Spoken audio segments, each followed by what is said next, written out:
In the harsh fjords of 9th century Norway, a young woman is about to discover that sometimes the most feared places hold the greatest treasures.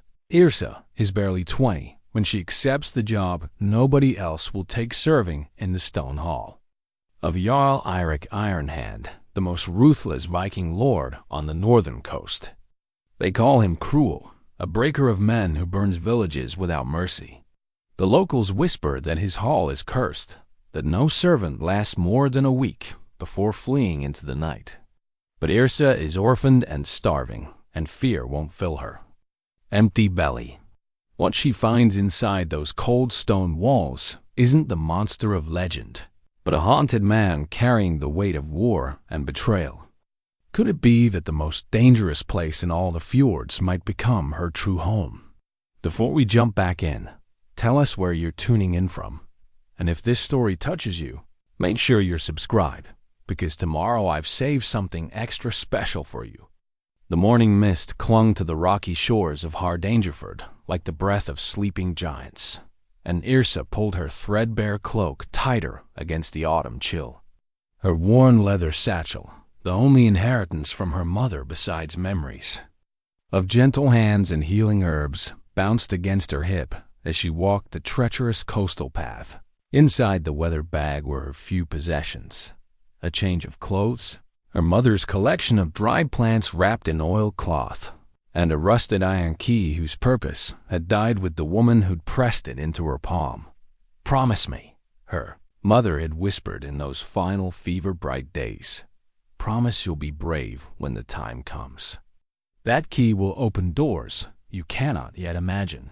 Yrsa had made that promise, though she'd thought it mere delirium then. Now, with her stomach gnawing at itself and the village's charity exhausted, bravery seemed less noble and more necessary. The elders had made their position clear. There was no place for an orphan girl with no dowry and no family to speak for her.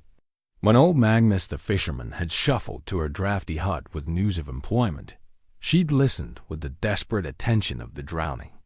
"Jarl Eirik Ironhand seeks a servant for his hall," Magnus had said, avoiding her eyes. "The pay is generous, more silver than you'd see in 5 years elsewhere." "But child," he'd paused, his weathered hands working nervously. "There's a reason the coin is so heavy. And hall ... It changes people, or breaks them." She'd pressed him for details, but Magnus had only shaken his grizzled head. "The Jarl's reputation speaks for itself.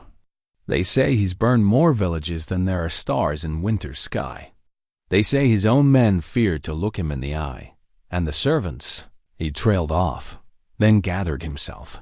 "None have lasted more than a handful of days. Some flee in the night. Others simply disappear." The warnings had followed her to the very edge of the village. Astrid, the baker's wife, had caught her arm as she prepared to leave, pressing a small loaf into her hands. "Think again, child. There are other ways to survive.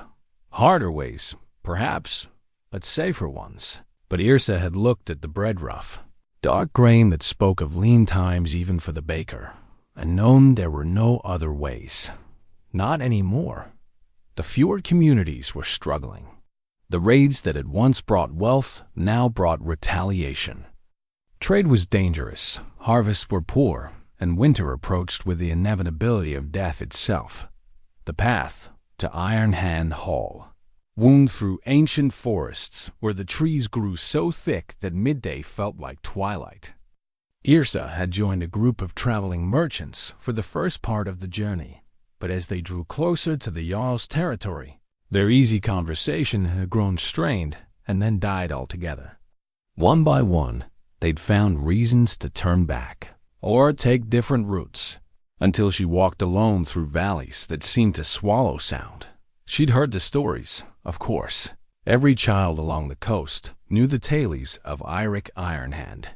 They said he'd earned his name by crushing the throats of enemies with his bare hands.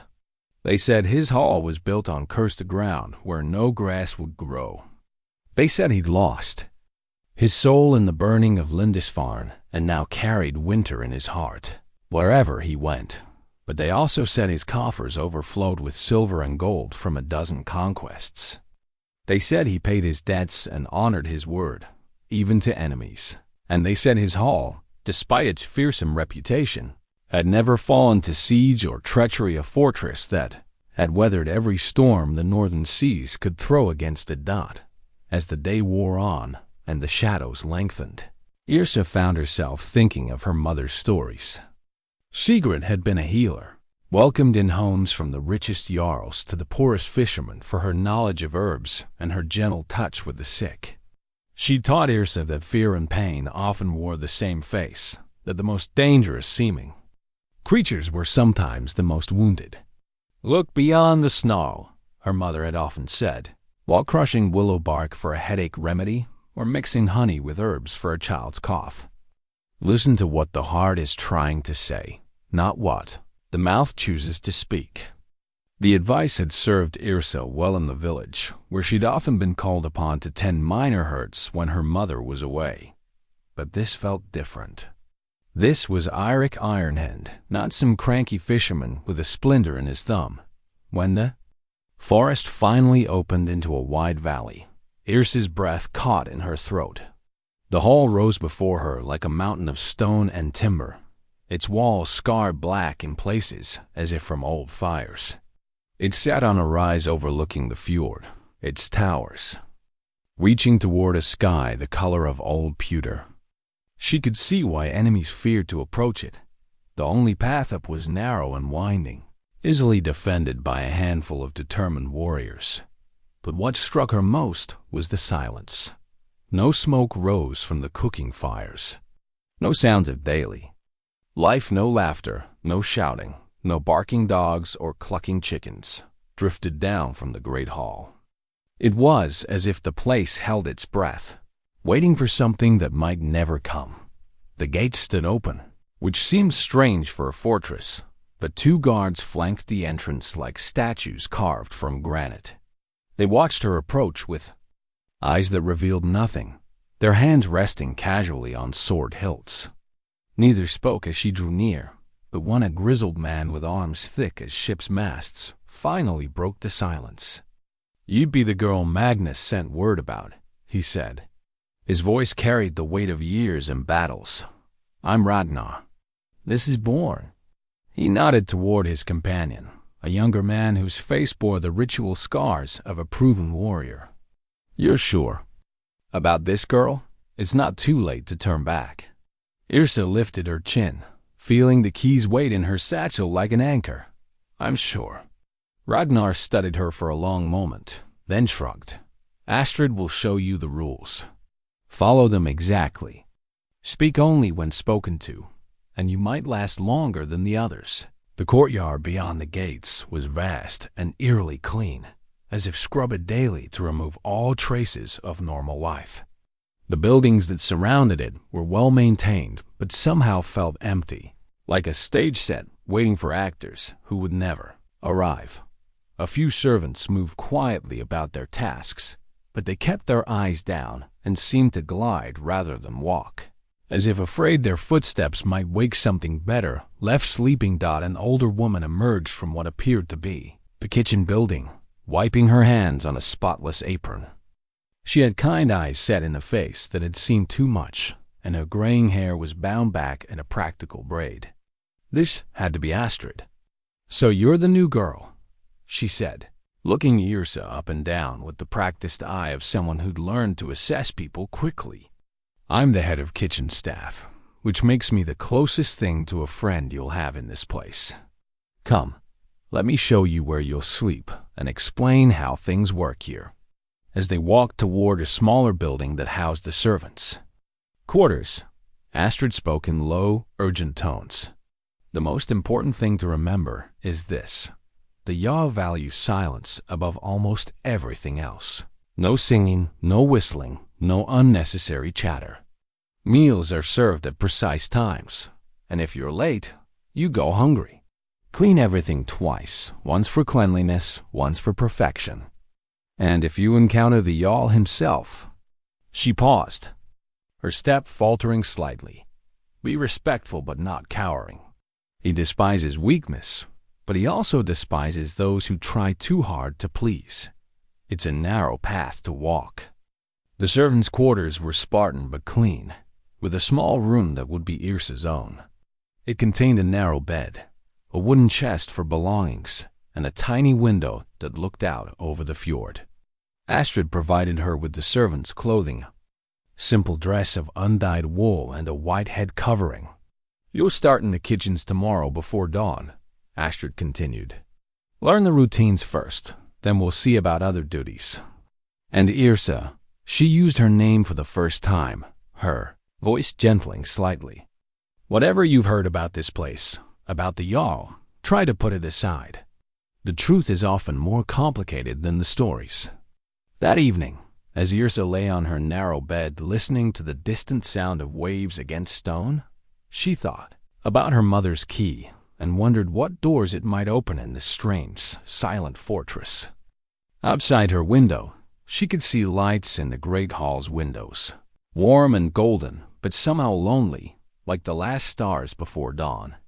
Dawn came gray and cold to Ironhand Hall, and Yrsa woke to the sound of Astrid's gentle knock. The older woman's face was drawn with exhaustion that spoke of years rather than a single sleepless night, and she moved with the careful efficiency of someone long accustomed to walking on dangerous ground. Kitchen duty begins before the sun shows its face, Astrid whispered. The Jarl breaks his fast early, and everything must be perfect. Yrsa dressed quickly in her servant's garb, noting how the wool felt strange against skin accustomed to her mother's softer weaving. In the pre-dawn darkness, the hall felt even more imposing than it had the day before, its corridors echoing with their footsteps, despite their efforts to move quietly. The kitchen was a cavern of stone and iron, dominated by a massive hearth that could have roasted an entire ox. Cast iron pots hung from hooks like sleeping bats, and wooden tables bore the scars of countless meals prepared in haste. A handful of other servants were already at work, silent figures who nodded to Yrsa but offered no words of greeting or encouragement.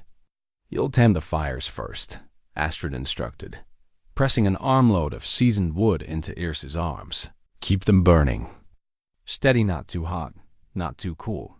The Jarl's porridge must be perfect, and the bread warm but not burned.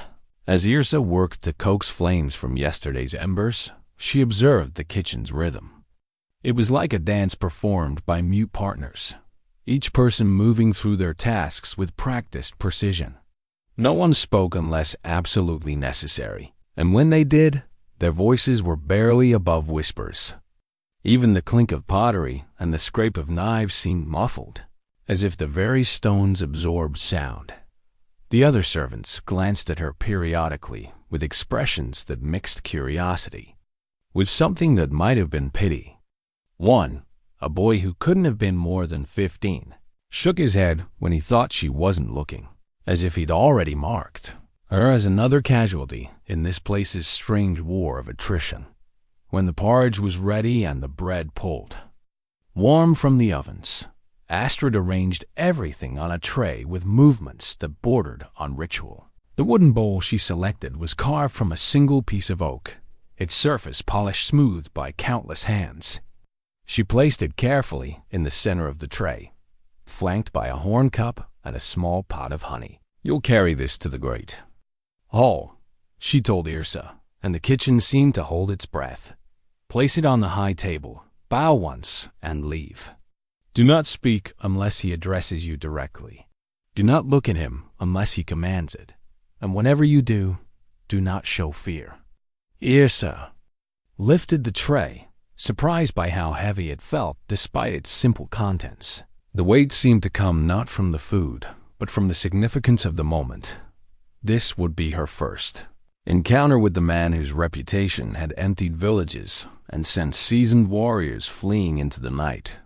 The great hall stretched before her like a cavern carved by giants, its ceiling lost in shadows that the hanging oil lamps could not quite dispel. Long tables filled the space, their surfaces scarred by countless feasts and fights. But this morning, they stood empty, except for the high table at the far end. And there, alone in a chair that seemed carved from a single massive tree trunk, sat Jarl Eirik Ironhand. He was larger than the stories suggested, his shoulders broad enough to fill a doorway, his presence commanding even in stillness.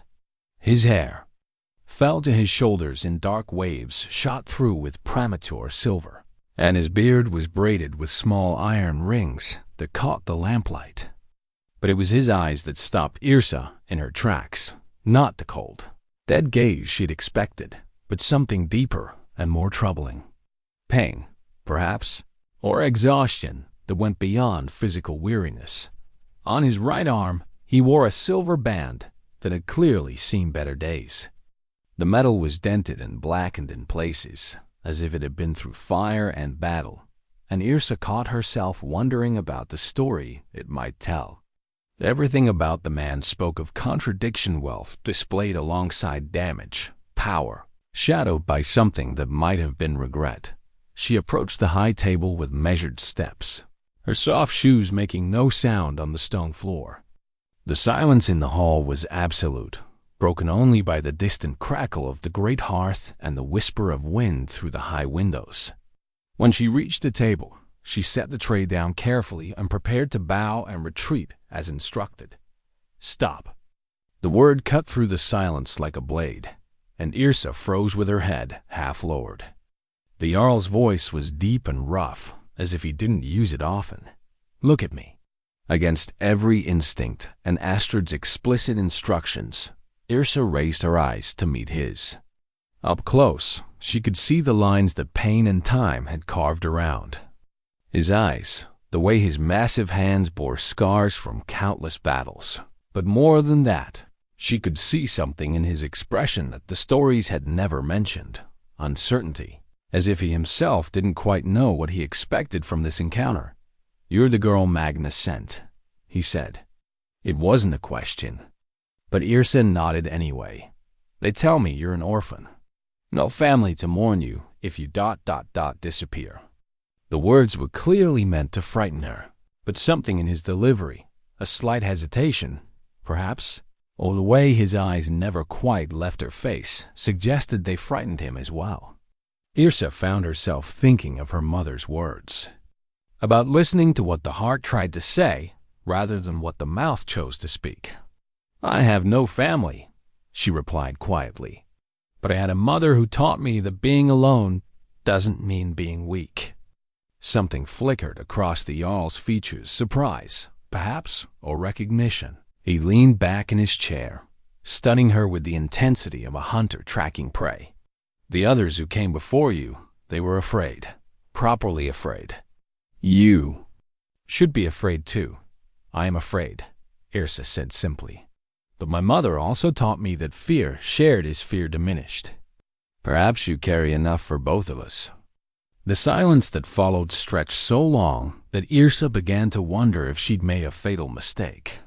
The Jarl's eyes narrowed, and for a moment his hand moved toward the sword that hung at his side. Then, unexpectedly, one corner of his mouth lifted in what might have been the ghost of a smile. Interesting, he murmured, more to himself than to her. Very interesting indeed. He picked up the wooden bowl and examined it as if seeing it for the first time, turning it slowly in his scarred hands. This bowl has served me for 7 years, he said conversationally. My previous ... servants always brought the silver one. Thought it would please me more. He set it down and met her eyes again. Why did your kitchen woman choose this one? Yrsa thought about Astrid's careful selection, the way she'd handled the simple wooden vessel with something approaching reverence. Perhaps because it's honest, she said. It doesn't pretend to be more than it is. The Jarl's expression shifted again, and for a moment Yrsa glimpsed something vulnerable beneath the fearsome exterior. He was silent for so long that she began to think the conversation was over, that she should bow and leave as originally instructed. Then he spoke again, his voice quieter than before.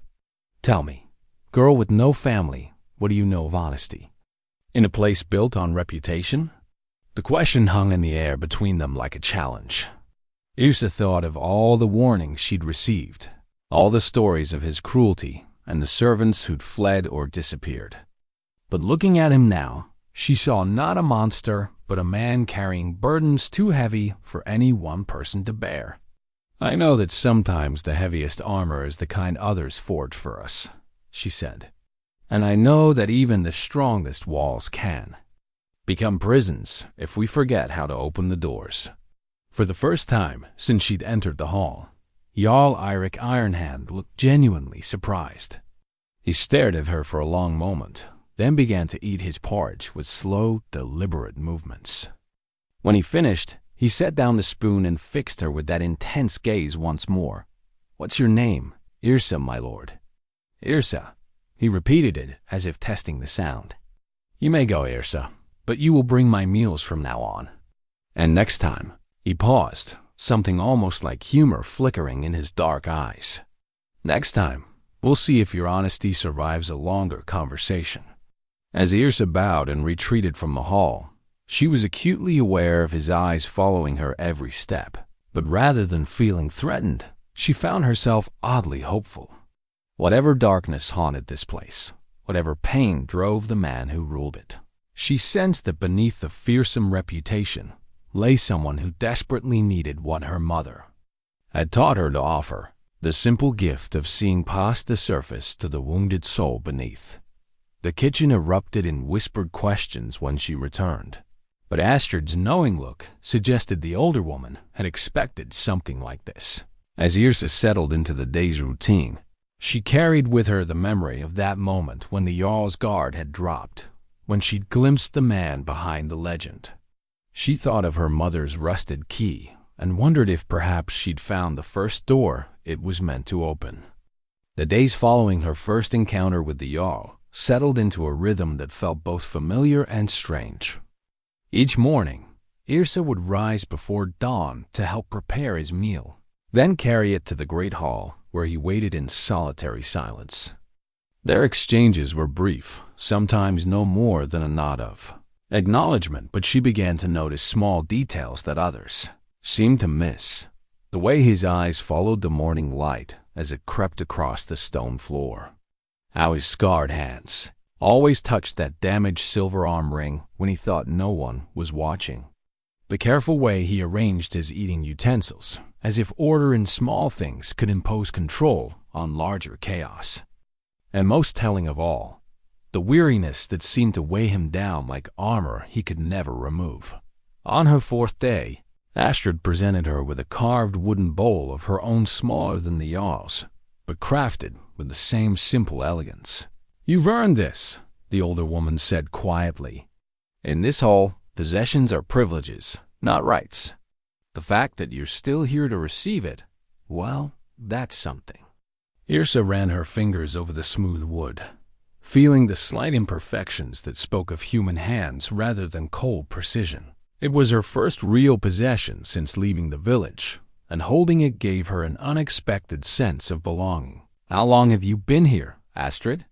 7 years come winter's end, Astrid replied, kneading bread dough with practiced efficiency. "Long enough to see many come and go.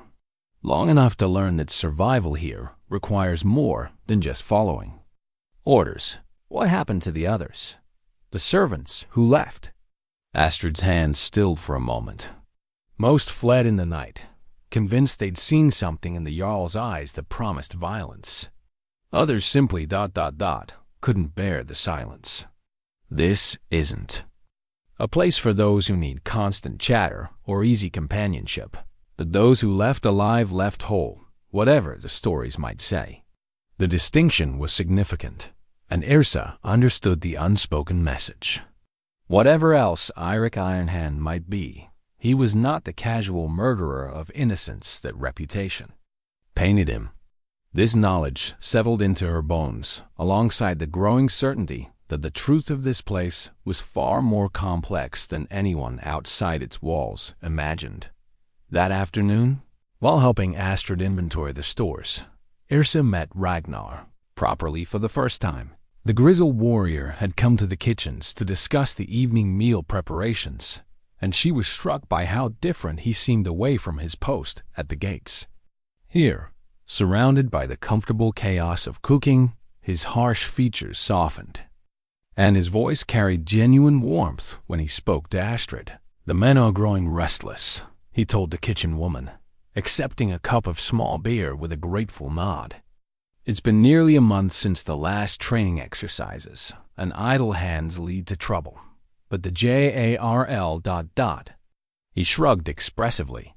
"He barely leaves the hall anymore. Spends his days staring at maps of places we'll never visit again." "He's thinking," Astrid replied diplomatically. "Planning. You know how his mind works." I know how it used to work." Ragnar's voice carried decades of friendship and frustration. "But this isn't planning, Astrid. This is a man disappearing inside his own head, and I'm running out of ways to keep the warriors from noticing." It was then that Ragnar truly seemed to see Yrsa, his weathered face showing surprise at finding her there. "You're the new girl, the one who's been serving his meals." "I am." He studied her with the same intensity she'd come to recognize in all the hall's inhabitants, the careful assessment of someone who'd learned that survival often depended on reading people correctly. "And you're still here, so it seems." Ragnar drained his cup and set it down with a decisive thud. "Tell me, girl, what do you see when you look at our Jarl? And think carefully before you answer. I've served under him for 15 years. And I'll know if you're speaking truth or pretty words." Yrsa considered the question seriously, thinking of those morning encounters in the great hall, the glimpses of vulnerability she'd witnessed when the Jarl thought himself unobserved. "I see a man carrying wounds that never healed properly," she said finally. "The kind that fester when they're not tended." Ragnar's eyebrows rose slightly. "And what would you know of such wounds, kitchen girl?" "My mother was a healer. She taught me that the worst injuries are often the ones that can't be seen, the ones that make people afraid to trust their own strength." Something shifted in Ragnar's expression, a recognition that seemed to surprise him. "Your mother was wise. And you might be useful in ways beyond carrying meals." He stood, adjusting his sword belt with practiced ease. "There's to be a feast tomorrow night." "Nothing. Grand, just the household and a few local traders.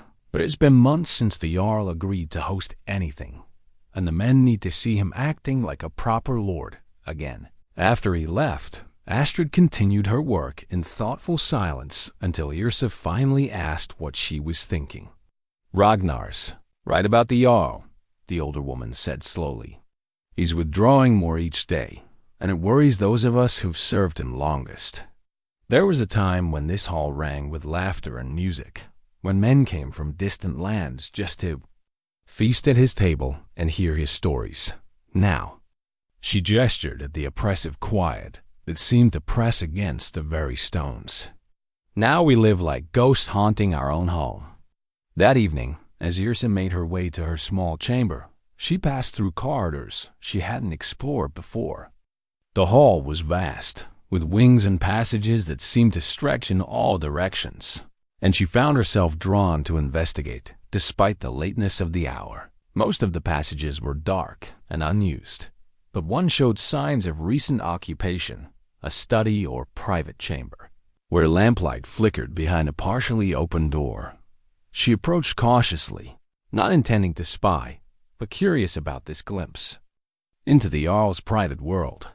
Through the gap, she could see him seated at a massive oak table covered with maps and documents. But he wasn't studying them with the focused attention of a military strategist. Instead, he sat motionless, staring at something in his hands that she couldn't quite make out as her eyes adjusted to the dim light. She realized he was holding that damaged silver arm ring, turning it over and over in his scarred fingers. His face, unguarded in what he believed was solitude, showed a depth of pain that made her chest tighten with unexpected sympathy. This was the face of a man haunted by choices that couldn't be unmade, carrying regrets that grew heavier with each passing day. She was about to retreat when a floorboard creaked under her foot. The Jarl's head snapped up, his eyes finding hers. Through the gap in the door with the predatory alertness of a warrior. For a moment, they stared at each other across the threshold. He seated in his circle of lamplight like a king holding court with his memories. She standing in the shadows like a young woman who glimpsed something not meant for outside eyes. "Come," he said simply, and something in his voice suggested this wasn't entirely unexpected. Yrsa pushed the door open and stepped into the chamber, noting how the lamplight threw dancing shadows on walls lined with weapons and trophies from distant campaigns. The air smelled of parchment and ink, lamp oil, and something else, something that might have been loneliness given physical form. "You move quietly for someone not trained in stealth," he observed, setting the arm ring down on the table beside a map of what looked like the Irish coast. "Were you looking for something or simply exploring your new home?" The question was asked without accusation, more curious than angry. Yrsa found herself relaxing slightly, despite the strangeness of the situation. "I was exploring," she admitted. "The hall is larger than it seems from outside." "It's large enough to lose yourself in," he agreed. "I sometimes think that was the original intention." He gestured to a chair across from him, and after a moment's hesitation, she sat. "Tell me, Yrsa with no family, what do you make of a man who builds himself a fortress large enough to hide in?" It was clearly a question he didn't expect her to answer, but she found herself responding anyway. "I think he might be hiding from the wrong things." The Jarl's laugh was short and humorless. "And what would you know of the things worth hiding from?" "I know that sometimes we build walls to keep the world out, but end up keeping ourselves in instead." She looked around the chamber, taking in the maps of places he'd conquered and the weapons that had won him fame and fear. "My mother used to say that the greatest prisons are the ones we build in our own minds." He was quiet for so long that she began to wonder if she'd overstepped some invisible boundary. Then he picked up the silver arm ring again, holding it toward the lamplight so she could see the intricate knotwork that decorated its surface. Beautiful craftsmanship that had been damaged by fire and violence. "This belonged to my closest friend," he said quietly. "A man I trusted with my life, my plans, my very soul. He wore it when he led my enemies to my gates and watched them burn my everything I held dear." The pain in his voice was so raw that Yrsa felt tears prick her eyes. She understood now why he wore it not as adornment, but as reminder, as penance, as proof that trust could be the most dangerous weapon of all. "Why do you keep it?" she asked softly. "To remember that even the strongest bonds can be broken, that even the most loyal hearts can be turned." He set the ring down again and met her eyes. "Why aren't you afraid of me, Yrsa? Others your age flee at the very mention of my name." She thought of her mother's teachings, of the strength that came from seeing truth rather than shadows. Because fear of what might happen often hurts more than what actually does happen. And because... She hesitated, then continued with quiet conviction. "Because I think you're more afraid of yourself than I could ever be of you." The feast preparations began before dawn, and Yrsa found herself at the center of a controlled chaos she was only beginning to understand. Astrid moved through the kitchen like a general commanding an army, orchestrating the preparation of dishes she'd clearly made 100 times before. But there was a nervous energy in her movements that spoke of stakes higher than a simple meal. "This is the first time in months he's agreed to host anyone," she explained as she showed Yrsa how to prepare the traditional honey cakes that would end the meal. "The local traders have been requesting an audience for weeks, and Ragnar finally convinced him that refusing them any longer would raise questions we'd rather not answer." Yrsa understood the unspoken concern. A Jarl who withdrew from normal social obligations would inevitably face challenges to his authority. In their world, leadership was demonstrated through displays of wealth, hospitality, and strength. A leader who hid in his hall was a leader-inviting replacement. As the day progressed, she noticed how the hall itself seemed to come alive in preparation for guests. Servants she'd barely seen before emerged from distant corners to polish silver, arrange tapestries, and set the great tables with care that bordered on reverence. Even the warriors seemed more alert, their usual sullen watchfulness replaced by something that might have been anticipation. But it was the Jarl himself who showed the most dramatic transformation. When Yrsa brought his morning meal, she found him dressed in his finest, a tunic of deep blue wool embroidered with silver thread, matching trousers tucked into polished leather boots, and over it all a cloak fastened with a brooch of intricate metalwork. The damaged silver arm ring still circled his right arm, but now it seemed less like a burden and more like a deliberate choice. "You look like a proper lord again," she said, without thinking, then immediately wondered if she'd overstepped. Instead of anger, her comments seemed to please him. Appearances matter, especially when what lies beneath them is complicated. He paused in his eating to study her. "You've been learning quickly, I'm told. Astrid speaks well of your work. She's been kind to me. They all have, in their way." "Have they?" His tone was genuinely curious. "That's unusual. This hall doesn't inspire easy kindness." Yrsa thought of the small gestures she'd received Ragnar's gruff but protective presence, the way the other servants had begun to include her in their silent communications. Even the stable boy who'd started saving her the best scraps for the kitchen cats. Perhaps they've been waiting for someone who wasn't afraid to receive it. The Jarl considered this, his fingers unconsciously touching the silver ring. "And what of you, Yrsa? What have you been waiting for?" It was a question that went deeper than casual conversation, and she found herself thinking seriously before answering. In the village, she'd always felt like an observer of life rather than a participant, the orphan girl who helped but never quite belonged. Here, for the first time, people seemed to see her as herself rather than as her circumstances. A place where being useful mattered more than being connected, she said finally. Where what I could do was more important than who my family was. Something in his expression softened. "You may have found such a place, though I warn you it comes with prices you haven't calculated yet." Before she could ask what he meant, he returned to his meal with the focused attention of a man preparing for battle. And in a way, she supposed, that's exactly what the evening would be, a different kind of conflict where words and impressions would be weapons, and the stakes would be his continued authority over the territory he'd carved from wilderness and warfare. That afternoon, Yrsa was given a task that surprised her. Astrid handed her a wooden case containing what appeared to be an assortment of needles, threads, and small tools she didn't immediately recognize. "You mentioned your mother taught you healing," the older woman said. "Did she also teach you mending? Not just cloth, but the fine work embroidery, tapestry repair, that sort of thing?" Yrsa nodded. Her mother had been skilled with her hands in many ways, and during the long winter evenings, she'd passed on techniques for creating beauty as well as utility. She said that mending broken things was almost as important as healing sick ones. "Good. There's a tapestry in the Great Hall that's been damaged for months. A section of the weaving has come loose, and it's significant.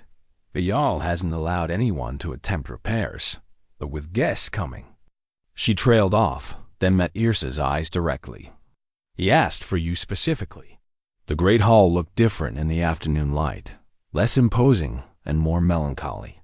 The tapestry in question hung behind the high table, a magnificent piece, depicting a great feast with warriors and women gathered around tables, laden with food and drink. But a section near the bottom had indeed come loose, leaving several figures partially unraveled, their faces and forms reduced to hanging threads. As Yrsa examined the damage more closely, she realized why this particular repair might be significant. The unraveled section showed a woman with long dark hair seated beside a man who bore a strong resemblance to a younger version of the Jarl. Their hands were clasped together, and both were expressions of joy that made the current silence of the hall seem even more profound. She was carefully threading her first needle when footsteps echoed behind her. The Jarl approached with his usual measured gait, but she sensed a tension in him that hadn't been there that morning. "Can it be repaired?" he asked without preamble. Yrsa examined the loose threads more carefully, testing their strength and tracing the original pattern. "Yes, but it will take time. The threads are old, and some have been damaged beyond saving. I'll need to match colors and weights carefully." "How long?" "Several days, working a few hours each day. The threads are fragile. Too much handling at once could cause more damage." He was quiet for a long moment, staring at the unraveled figures with an expression she couldn't quite read. "The woman there," he said finally, his voice carefully neutral. "She was my wife, Astrid." The name hit Yrsa like a physical blow. She thought of the kitchen woman who'd been so kind to her, who shared that name, and suddenly understood why Astrid's eyes sometimes held such profound sadness. "Not our Astrid," the Jarl continued, reading her expression correctly. "Another Astrid. The first Astrid. She died in the same attack that—" he gestured at his damaged arm ring. "The same betrayal that taught me the price of trust." "I'm sorry," Yrsa said quietly, meaning it completely. "Are you?"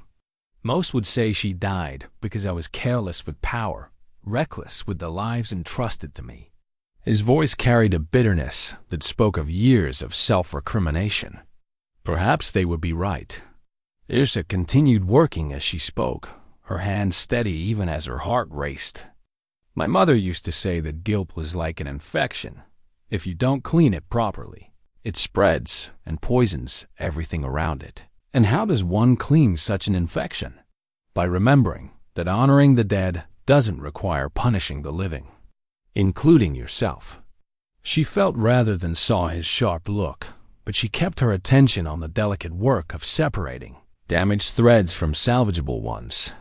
The silence stretched between them, filled only with the whisper of thread through fabric and the distant sounds of preparation from other parts of the whole. "You speak like someone who has known loss," he said eventually. "Everyone has known loss. The difference is what we choose to build from the pieces." When she finally looked up, she found him watching her with that same intense focus she'd come to recognize, as if he were trying to solve a puzzle whose solution continued to elude him. "And what are you building, Yrsa?" The question was more complex than it seemed, touching on dreams she'd barely dared to articulate even to herself.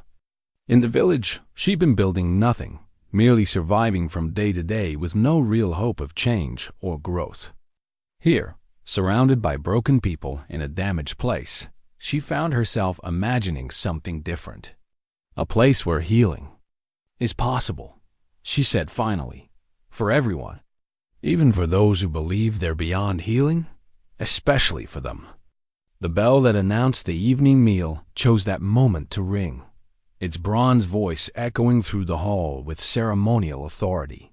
The Jarl straightened, and Yrsa watched as he seemed to gather himself, pulling on the role of host and leader like armor that no longer fit quite properly. "Leave the tapestry for now," he said. "Tonight there will be other performances required." As she packed away her mending supplies, Yrsa found herself thinking about performances and the masks people wore to hide their true selves. In a few hours, this hall would fill with visitors who expected to see the legendary Eirik Ironhand, the fierce warrior, the successful raider, the powerful Jarl. None of them would be permitted to glimpse the man who sat alone with his maps and his memories, turning a dead friend's ring over in scarred fingers. But perhaps, she thought as she made her way back to the kitchen to help with final preparations, the most important performance would be the one he gave for himself, the act of stepping back into the role of leader, even when leadership felt like another burden too heavy to bear. Tonight would be a test, she realized, not just of his ability to play the part his position demanded, but of whether the man beneath the reputation could still remember how to hope. The feast began at sunset with the lighting of the great hearth, its flames casting dancing shadows across walls that had witnessed countless such gatherings. Yrsa watched from the kitchen doorway as the hall filled with a carefully orchestrated pageant of prosperity and power. The visiting traders, wealthy men from Bergen and Trondheim, entered with their own retinues, their fine clothes and confident, bearing marking them as equals rather than supplicants.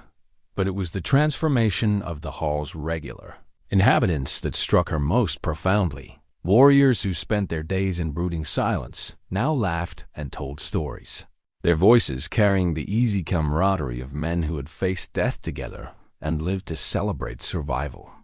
Even the servants moved differently, their usual careful invisibility replaced by the proud efficiency of people serving a lord worthy of respect.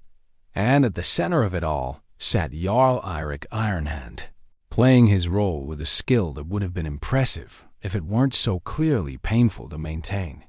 He welcomed his guests with appropriate warmth, shared stories of old campaigns with just the right mixture of modesty and confidence, and displayed the kind of generous hospitality that had once made his hall legendary throughout the northern territories. Yet Yrsa, carrying platters and refilling cups as she moved between kitchen and hall, caught glimpses of the effort this performance required. The way his hand would drift to that damaged silver ring whenever he thought no one was watching.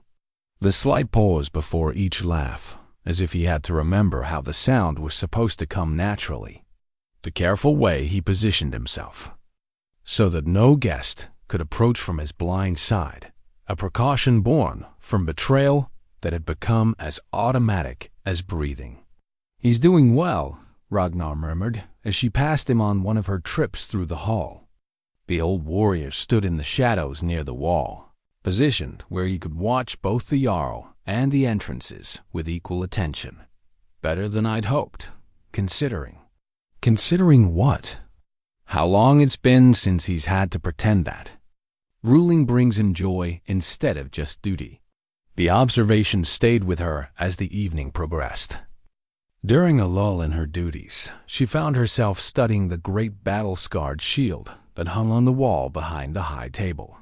In the firelight, the dents and scratches that marked its surface seemed to tell their own story, a tale of conflicts survived and victories won at prices that couldn't be calculated in gold or silver. She was still contemplating the shield when one of the visiting traders approached her directly. He was a man in his middle years, well-dressed, but with the calculating eyes of someone who made his living by reading people and situations accurately. "You're new here," he said without preamble. "I visited this hall many times over the years, and I would have remembered you." "I've been here only a short time, my lord," Yrsa replied carefully, uncertain of the proper protocol for addressing guests who weren't her direct master. "Interesting." The trader's eyes swept the hall, taking in details with professional thoroughness. "There was a time when servants here changed as frequently as the seasons. Yet the Jarl seems different tonight. More like the man I used to." "No." He paused, studying her with uncomfortable intensity. "Tell me, girl, what do you make of the rumors that have been circulating about Ironhand's decline?" The question was clearly a test, and Yrsa felt the weight of multiple gazes upon her. She glanced toward the high table where the Jarl was engaged, in conversation with another trader, but something in his posture suggested he was aware of this secondary exchange taking place. "I make nothing of rumors, my lord," she said evenly. "I serve in this hall and see only what my duties require me to see." The trader laughed, but it wasn't entirely pleasant. "Diplomatic, but surely you've noticed changes. The reduced raids, the fewer visitors, the way neighboring Jarls speak of Ironhand now." "Neighboring Jarls?" The question slipped out before she could stop it. "Oh yes, they're talking. Wondering if the great Eirik has lost his taste for conquest. Whether his hall might be ripe for new leadership." The trader's voice dropped to a conspiratorial whisper. "There are those who would pay well for reliable information about his current strength." his plans, his vulnerabilities. Yrsa felt something cold settle in her stomach. This wasn't casual conversation.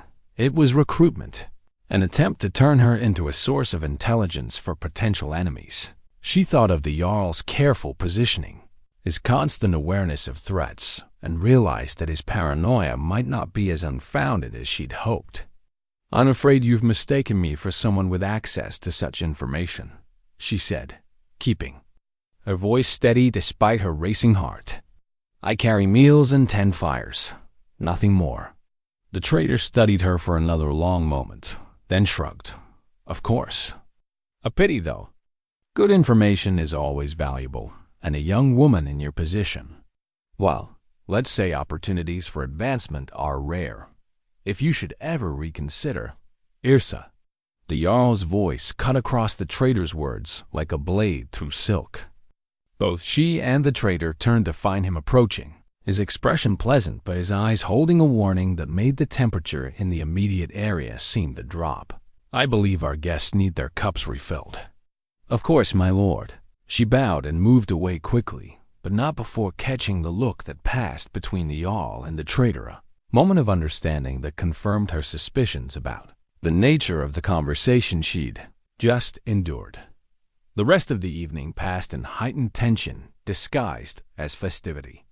Yrsa found herself watching the guests more carefully, noting which ones seemed genuinely interested in trade negotiations and which appeared to be gathering different sorts of information. The Jarl continued to play his role perfectly, but she could see the strain it was causing him. The way his jaw tightened slightly whenever certain topics arose in conversation, thought it was near midnight when the formal feast began to wind down. Guests retiring to chambers prepared for them or making ready to depart for lodgings in the nearby settlement. Yrsa was helping clear the tables when she overheard a fragment of conversation between 2 of the departing traders. Weaker than expected. The men seem loyal enough, but he's clearly lost his edge. Double quotes, perfect timing. Then, Håkon has been waiting for an opening like this. The names and implications made her blood run cold. Håkon Eriksson was a Jarl from the Eastern Territories, known for his ambition and his willingness to use treachery when direct confrontation seemed too costly. If he was indeed planning something against Ironhand Hall, then tonight's feast had served purposes far beyond simple hospitality. When the last guest had departed and the servants had finished their cleaning duties, Yrsa found herself alone in the great hall with the dying embers of the feast fire. The silence felt different now, not peaceful but ominous, as if the very stones were holding their breath in anticipation of coming violence. She was gathering the last of the serving vessels when footsteps echoed from the shadows near the high table. The Jarl emerged from the darkness where he'd apparently been standing motionless. His fine feast clothes, now looking more like a costume, he was eager to remove. "You handled Gunnar's questions well," he said without preamble. "Better than I'd expected from someone with no training in such matters. You heard?" "I hear everything that happens in my hall. It's a habit that has kept me alive longer than many predicted." He moved to stand beside the damaged tapestry, his eyes fixed on the unraveled figures of his lost life. "Tell me, what did you make of his proposition?" Yrsa set down the vessels she'd been carrying and turned to face him fully. "I think he was testing whether you still have loyal people around you, and I think he got his answer." "Did he?" The Jarl's voice held a note of genuine curiosity. "And what answer was that?" "That loyalty here isn't bought or coerced. It's earned through something rarer than gold or fear." She paused, choosing her words carefully. "Through the simple act of seeing people as they truly are, rather than as tools to be used." Something in his expression shifted, a crack in the armor he'd been wearing all evening. "You think highly of my ability to see truth in others, considering my history with such judgments. I think you're harder on yourself than you are on anyone else. And I think that might be the problem." He was quiet for a long time, his fingers working unconsciously at that damaged silver ring. When he finally spoke, his voice carried a weariness that seemed to come from his very bones. "They're coming, you know, Hakon and his allies. Not tonight, perhaps not even this season, but they're coming. They smell weakness like wolves smell blood, and they believe I've lost the will to fight. Have you?" The question hung between them like a challenge. In the dying firelight, surrounded by the ghosts of better times, he looked every year of his age and more. But when he met her eyes, she saw something that hadn't been there before. Not the return of the legendary warrior, but something potentially more valuable. "I don't know," he said honestly, "but for the first time in years, I find myself curious about the answer." The weeks following the feast brought changes to Ironhand Hall that were subtle but unmistakable.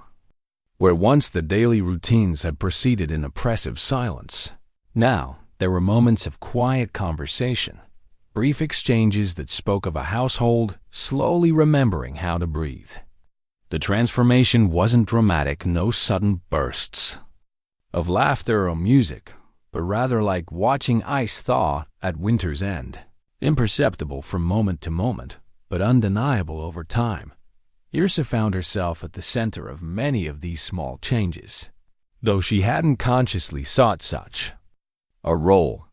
It began with simple things, mediating a dispute between two kitchen servants over the proper seasoning for preserved fish, or suggesting a more efficient way to organize the storage of winter supplies. Her suggestions were practical rather than revolutionary, but they carried the weight of someone who had learned to see solutions where others saw only problems. The silent loom in the corner of the great hall became a particular focus of her attention.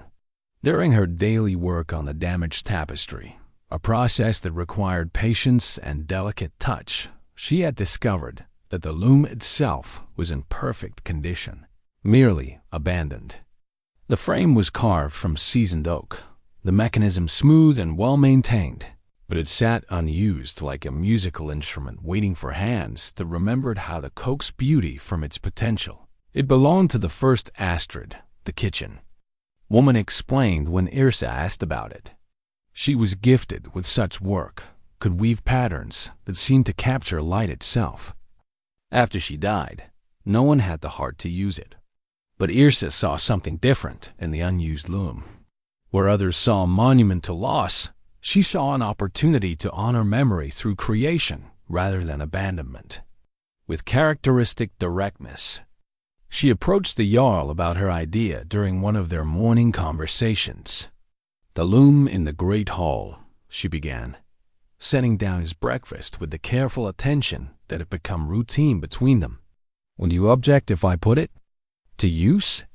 He looked up from the documents he'd been studying, reports from his scouts about movement in neighboring territories that had become increasingly frequent and concerning. "For what purpose?" "The tapestry repair will be finished soon, but there are other things that need mending. Clothing, household linens, decorative pieces that could make the hall feel more lived in." She paused, then added quietly, "I think she would have wanted it to be useful rather than merely preserved." The Jarl was silent for so long that she began to think she'd overstepped some invisible boundary. His relationship with reminders of his dead wife was complex, a mixture of reverence and pain that made simple decisions fraught with emotional weight. But when he finally spoke, his voice held a note of something that might have been relief. "You may use it." "But Yrsa," he met her eyes directly, "if you're going to restore things to life in this hall, be prepared for the fact that some people may not welcome the change." His warning proved prophetic. As Yrsa began to spend her free time at the loom, creating simple but well-crafted pieces that slowly began to appear throughout the hall, she became aware of resistance from unexpected quarters. Not from the Jarl himself, nor from the long-time servants who had known his wife, but from some of the newer additions to the household people who had grown comfortable with the hall's atmosphere of controlled decay. The opposition came to a head during her third week at the loom. When she was approached by one of the younger warriors, a man named Thorvald, who had joined the household during the years of withdrawal and isolation. "You're making people uncomfortable," he said bluntly, watching her work the shuttle through the warp threads with practiced efficiency. "There are those who think you're overstepping your place." Yrsa continued weaving as she spoke, finding that the rhythm of the work helped her think more clearly. "And what place would that be? Servant, kitchen girl, someone who carries meals and tends fires, not someone who changes things. I'm not changing anything that matters, just making what we have more useful." Thorvald's laugh held no humor. "Everything here matters. The way things have been kept, the silence, the distance, it all serves a purpose. It keeps us safe from complications, from expectations we can't meet." For the first time, Yrsa stopped working and looked at him directly. Safe from what, exactly? "From hope," he said, and the honesty in his voice made her chest tighten with unexpected sympathy. "From believing that things could be better when experience has taught us they only get worse." The conversation revealed something she hadn't fully understood about the hall's atmosphere. For many of its inhabitants, the silence and emotional distance weren't just byproducts of the Jarl's withdrawal. They were protective mechanisms, ways of avoiding the pain that came with caring too much about people and things that could be lost. That evening, as she worked by lamplight to finish a new wall hanging that would replace a water-damaged piece in the warriors' quarters, she found herself thinking about the different kinds of courage required for survival. There was the obvious bravery of facing physical threats, the kind that had made the Jarl legendary in battle. But there was also the quieter courage of remaining open to possibility when experience suggested that hope was just another word for eventual disappointment. She was lost in these thoughts when Ragnar appeared at her side, moving with the silent grace that all successful warriors eventually developed. He watched her work for several minutes before speaking. "Thorvald came to me today," he said finally. "Concerns about your influence on the household." Yrsa's hand stilled on the loom. "I don't seek to influence anyone. I only try to be useful." And that's exactly the problem." Ragnar pulled up a stool and sat beside her, his weathered face thoughtful in the lamplight. "You're useful in ways that matter, and that threatens people who've built their sense of safety on the belief that nothing here can change. Is that what you think too?" "I think," Ragnar said slowly, "that you're the first person in years to look at this place and see potential instead of just problems. And I think that scares people because it makes them wonder what else might be possible if someone were brave enough to try." He was quiet for a moment, then continued in a voice that carried the weight of old friendship and older loyalty. "The Jarl is changing too, you know. Small things, sleeping better, eating with more appetite, asking questions about matters he'd ignored for months. Thorvald and his friends see it, and they're afraid." "Afraid of what?" "That if he starts caring again, starts hoping again, he'll also start taking risks again. And some of those risks might get them killed." Ragnar's expression was grim but understanding. "It's not an unreasonable fear, lass. Hope can be as dangerous as any weapon when it's wielded by someone with power over other people's lives." The conversation stayed with Yrsa long after Ragnar had departed for his evening patrol. As she finally prepared for sleep, she found herself considering the weight of unintended consequences. She had come to this hall seeking nothing more than survival, but her presence was creating ripples that extended far beyond her small sphere of daily duties. Lying in her narrow bed, listening to the distant sound of waves against stone, she thought about her mother's rusted key and the doors it was meant to open. Perhaps some doors, once opened, couldn't be closed again. Perhaps change, once begun, had a momentum of its own that couldn't be controlled or contained. The question that troubled her asleep finally came was whether she was opening doors to rooms that should have remained locked, or whether the real danger lay in leaving them closed forever. In her dreams, she wove patterns that seemed to capture light itself, while shadows gathered at the edges of her vision, waiting for their chance to unravel everything she was trying to create. The discovery came by accident, as the most important revelations often do. Yrsa had been working on the final repairs to the great tapestry when her needle slipped, catching not just the decorative threads, but something else, a piece of parchment that had been carefully sewn into the backing, hidden so skillfully that only damage to the original work could have revealed its presence. She almost discarded it as mere padding, a scrap of old document used to reinforce the weaving. But something about the quality of the parchment and the way it had been placed made her pause. When she carefully unfolded the yellowed paper, her breath caught in her throat. It was a letter, written in a feminine hand that she recognized from other documents she'd seen around the hall. The first, Astrid's writing. The letter was addressed to my beloved Eirik and dated only months before the attack that had destroyed their life together. As Yrsa read, her understanding of everything she thought she knew about the Jarl's past began to unravel like the damaged threads she'd been repairing.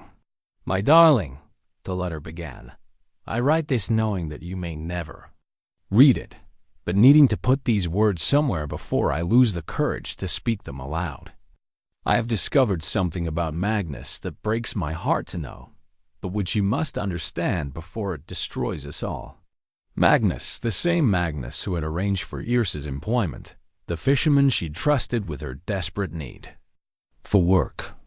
The letter continued in increasingly urgent language. "He has been meeting with Hakon's agents for months, passing information about our defenses, our plans, even our most private conversations. I followed him 3 nights ago to the old fishing hut beyond the settlement, and I heard them planning the attack. But Eirik, my love, it's worse than simple betrayal for silver.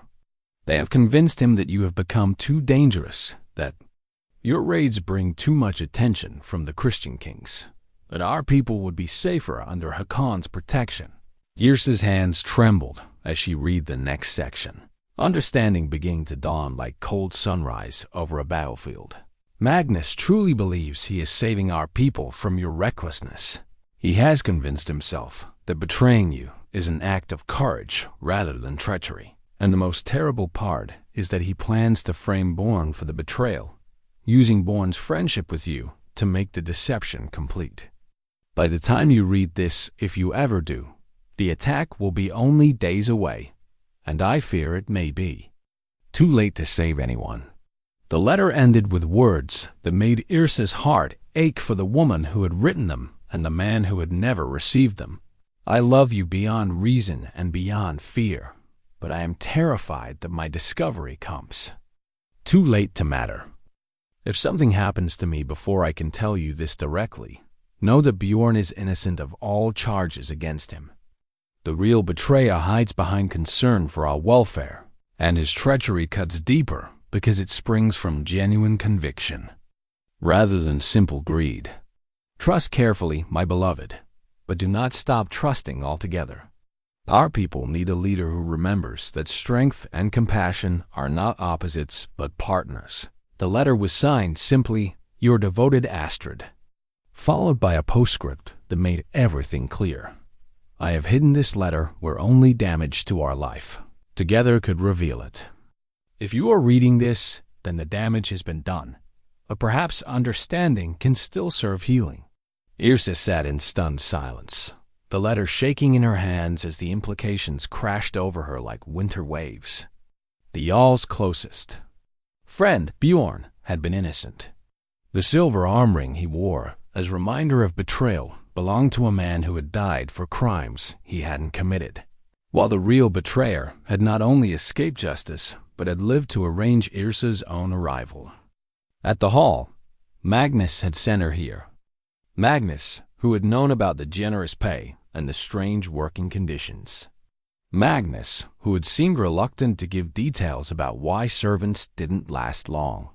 Was her presence here another part of some larger plan? Was she an unwitting tool in a game that had been playing out for years? The sound of footsteps in the great hall made her hastily fold the letter and slip it into her apron pocket. The Jarl entered with his usual measured pace, but something in his demeanor suggested the day had brought troubling news. He glanced at the nearly completed tapestry, then at her pale face. "You look as though you've seen a ghost," he observed, settling into his usual chair with the weariness of a man carrying too many burdens. The irony of his words was almost overwhelming. Yrsa struggled to compose herself, knowing that what she had learned would change everything, but uncertain how to share such devastating knowledge. "My lord, I need to tell you something important." He studied her face with growing concern. "What is it?" Instead of trying to explain, she pulled the letter from her pocket and held it out to him. "I found this sewn into the backing of the tapestry. It's from your wife."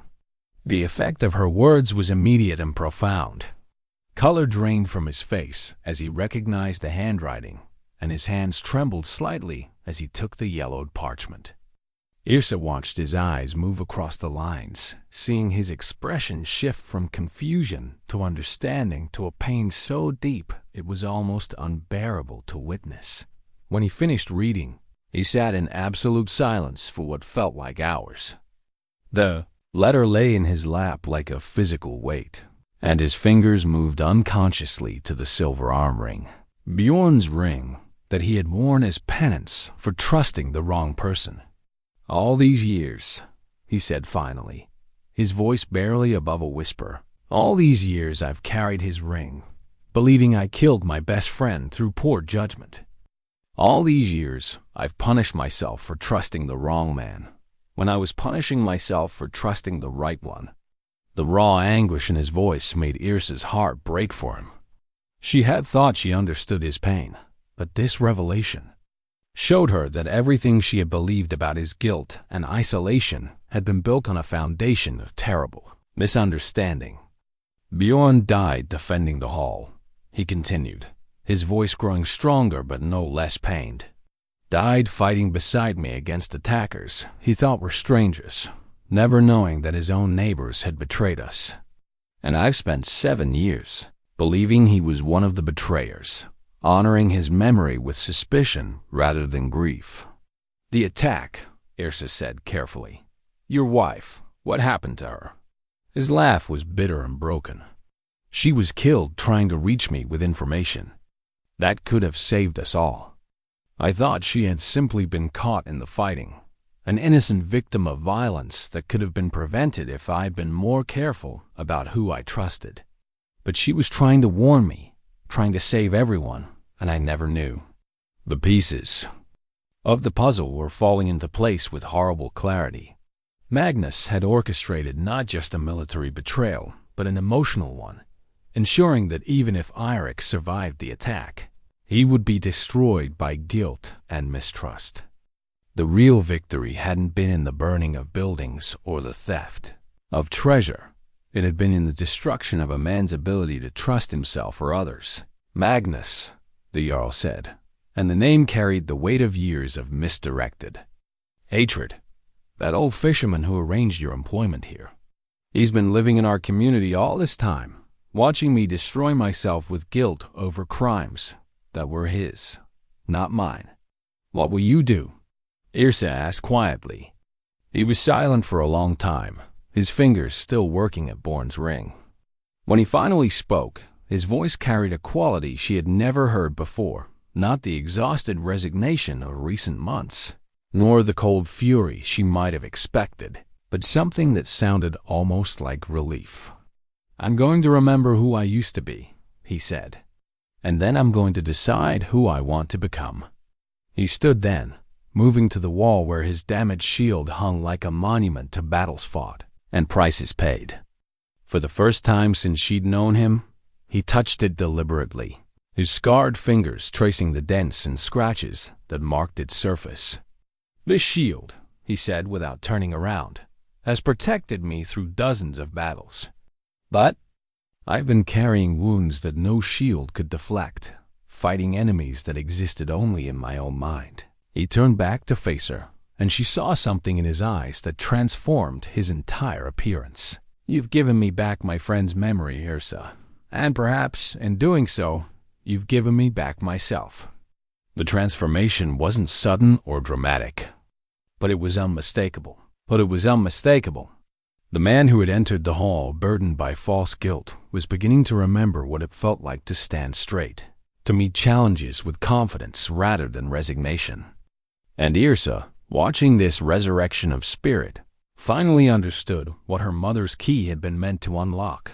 Not doors made of wood and iron, but the prison of mistaken assumptions that had kept a good man trapped in darkness for 7 long years. The change in Jarl Eirik Ironhand was like watching winter give way to spring, gradual at first, then unmistakable in its gathering momentum. Within days of reading his wife's hidden letter, he had summoned his war council for the first time in months, gathered his most trusted warriors, and begun making preparations that had been neglected far too long. The great hall, which had echoed with silence for so many seasons, now rang with the sounds of men planning, arguing, and remembering what it felt like to serve a leader who believed in tomorrow. But with the Jarl's resurrection came dangers that had been held at bay only by the perception of his weakness. Scout reports arrived daily now, each one confirming what the feast's intelligence gathering had suggested. Håkon Eriksson was indeed marshalling forces, calling in favors and making alliances with neighboring jarls who had grown convinced that Ironhand Hall was ripe for conquest. 3 longships were seen anchored in Håkon's harbor yesterday. Ragnar reported during one of the morning councils that had become routine. Well-armed vessels, not trading ships. And our contacts in the eastern settlements report unusual activity, men gathering, weapons being sharpened, supplies being stockpiled. The Jarl studied the maps spread across the great table, his newfound clarity evident in the way he absorbed information and processed strategic possibilities. The damaged silver arm ring still circled his right wrist, but now it seemed to serve a different purpose, not as a reminder of failure, but as honoring a friend's memory through renewed purpose. "How long do we have?" he asked. "Weeks, not months," came the reply from Bjorn the Younger, one of the scouts who had inherited his name from the Jarl's dead friend. "The weather will hold fair for another month at most. If Håkon plans to move before winter, it will be soon." Yrsa, serving ale and food to the council members as they worked, found herself listening to these discussions with growing understanding of just how precarious their situation had become. The hall's defenses were strong, but they had been designed for a time when the Jarl commanded the respect and fear that came with regular displays of military prowess.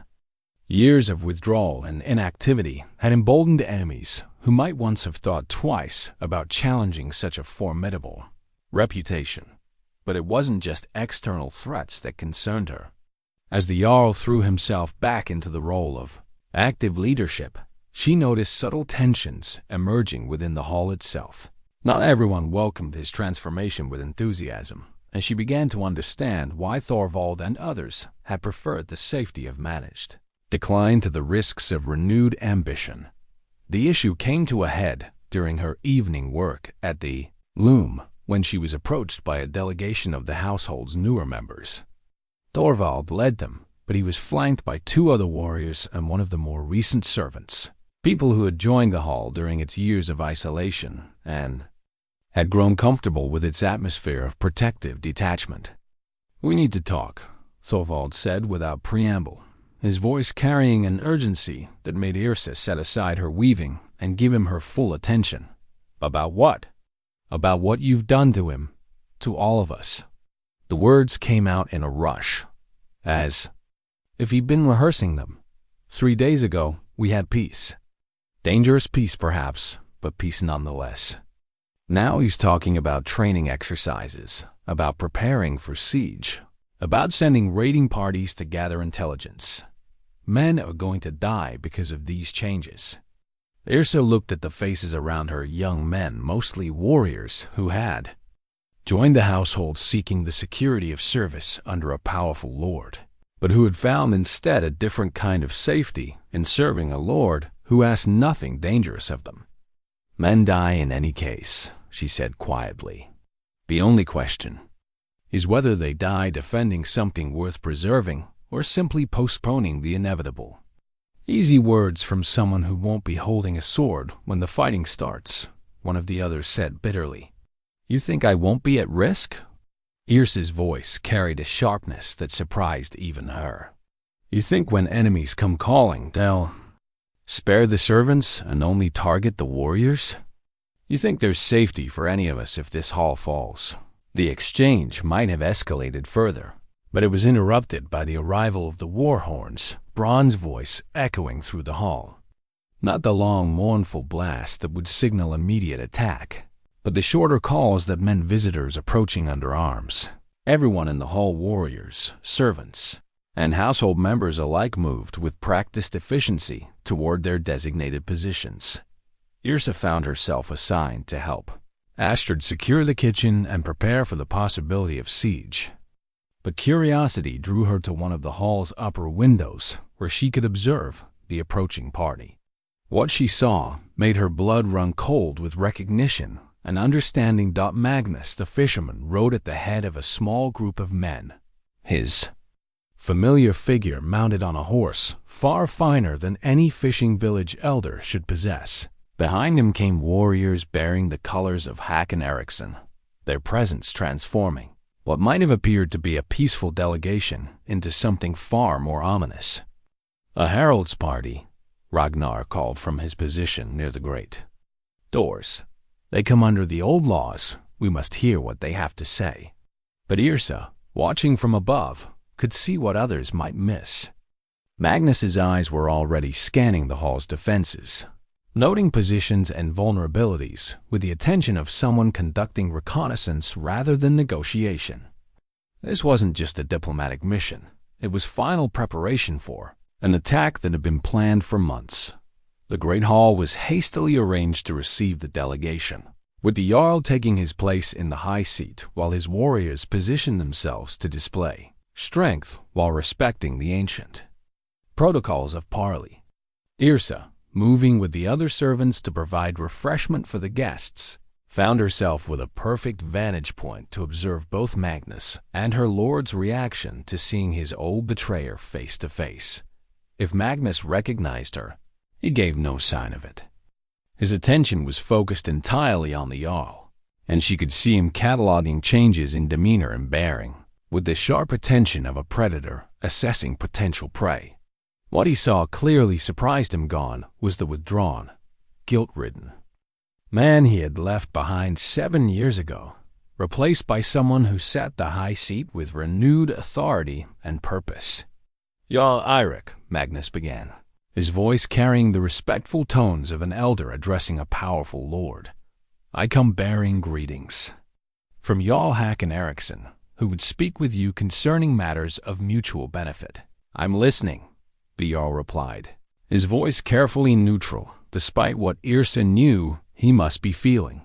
The terms of Håkon's offer were exactly what everyone expected: surrender of the hall and its territories in exchange for safe passage for those who wished to leave, generous compensation for the Jarl himself, and promises of continued prosperity under new leadership. It was couched in language that suggested mutual respect and reasonable accommodation, but the underlying message was clear: submit or be destroyed. Throughout the recitation, Yrsa watched the Jarl's face for signs of the man she had come to know. Would he accept these terms as a way to avoid bloodshed? Would he negotiate for better conditions?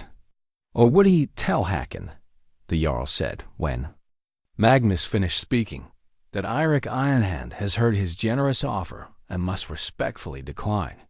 This hall has been my home for 20 years, and I have no intention of leaving it now. The words were spoken with quiet dignity, but they carried the unmistakable ring of final decision. Magnus's face showed surprise that was probably genuine. He had clearly expected the broken man he had helped create to accept any reasonable path away from conflict. My lord, Magnus said carefully, perhaps you would benefit from time to consider. I've had 7 years to consider many things, the Jarl interrupted. And for the first time, his voice carried an edge that reminded everyone present why his enemies had once trembled at his name. Time enough to understand the true cost of every choice I've made, and every choice that was made for me. The last phrase was delivered with such specific emphasis that Magnus's face went pale despite his obvious efforts to maintain composure. Yrsa realized that the Jarl was letting him know, without direct accusation, that his role in past events was understood and not forgotten. The delegation departed with promises that Håkon would be disappointed by the Jarl's decision and hopes that wisdom would prevail before circumstances made alternatives impossible. But as they rode away from the hall, Yrsa noticed Magnus looking back with the expression of a man who had seen something he hadn't expected and wasn't sure what to make of it. That evening, as the household settled into the heightened watchfulness that would now be their constant companion, the Jarl called for the ancient war horn to be brought from its place of honor and positioned where it could summon aid from allied settlements if needed. The bronze instrument was a work of art as much as utility, its surface carved with intricate patterns that told the story of the hall's founding and its victories over the generations. "If we're to face what's coming," he told the assembled household, "we'll face it as our ancestors did, united, prepared, and trusting in each other's courage rather than hoping our enemies will show mercy." Standing in the great hall surrounded by people who had chosen to stand with him despite the dangers ahead, Yrsa felt something she had never experienced before. The profound satisfaction of belonging to something larger than herself, something worth defending not just with weapons, but with the absolute conviction that some things were too precious to surrender without a fight. The war horn gleamed in the firelight like a promise, and she found herself thinking that her mother would have understood the choice they were all making. Sometimes the most dangerous path was also the only one that led toward home. The attack came 3 days before the new moon, in the gray hour before dawn when exhaustion weighs heaviest on sentries and the world exists in shades of shadow rather than clear definition. Yrsa woke not to the sound of battle horns, but to something more subtle, the absence of ordinary night sounds, as if the very air held its breath in anticipation of violence. She rose quickly, her mother's teaching about trusting instincts over logic serving her well in the moment between sleep and full wakefulness. Through her small window, she could see nothing unusual in the pre-dawn darkness, but the wrongness in the air was as palpable as storm pressure before lightning strikes. The first real alarm came from Bjorn the Younger's position in the eastern watchtower, not the war horn's bronze voice, but the sharper call of a hunter's horn that meant enemies sighted, but not yet at the gates. Yrsa dressed quickly and made her way toward the kitchen, knowing that Astrid would already be organizing the household's response to siege conditions they had all hoped would never come. She found the older woman directing a controlled chaos of preparation, water barrels positioned for fighting fires, weapons distributed to servants capable of using them, and the precious stores of her mother's healing herbs laid out with the grim efficiency of someone who knew that battle's aftermath would demand every skill they possessed. "How many?"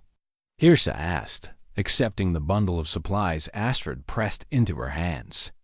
"Ragnar estimates 30 to 40 men in the first wave, with more following. 3 long ships beached in the cove, and signs of additional forces moving over land." Astrid's voice was steady, but her hands shook slightly as she worked. "They're not taking any chances this time." Through the kitchen's windows, they could see the Jarl and his warriors taking their positions with the practiced efficiency of men who had drilled these movements until they became instinct.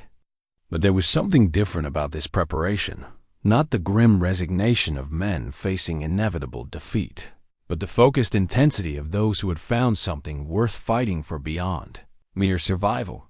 The first clash came at the outer gates, where Hakon's men met the defensive positions Ragnar had prepared over the past weeks. Steel rang against steel in the growing light, punctuated by shouts of command and pain that echoed off the stone walls like thunder in a narrow valley. From her position helping coordinate the household's response, Yrsa could see the Jarl in the thick of the fighting, his sword work displaying the deadly skill that had made his reputation legendary. But it was his tactical awareness that impressed her most, the way he seemed to anticipate enemy movements, positioning his men not just to defend, but to channel attackers into carefully prepared killing zones. This wasn't the broken man who had withdrawn from leadership, but the strategic mind that had carved a kingdom from wilderness and held it against all challengers. They're falling back, Astrid called from her position near the main doors. First assault's been repelled. The victory brought no celebration, only grim preparation for what everyone knew would follow. Hakon's forces regrouped beyond the outer perimeter, their numbers visibly greater than initial estimates had suggested. Worse, they showed the discipline of experienced warriors rather than the wild aggression of raiders seeking easy plunder. It was during the lull between the first and second assaults that disaster struck from an unexpected quarter.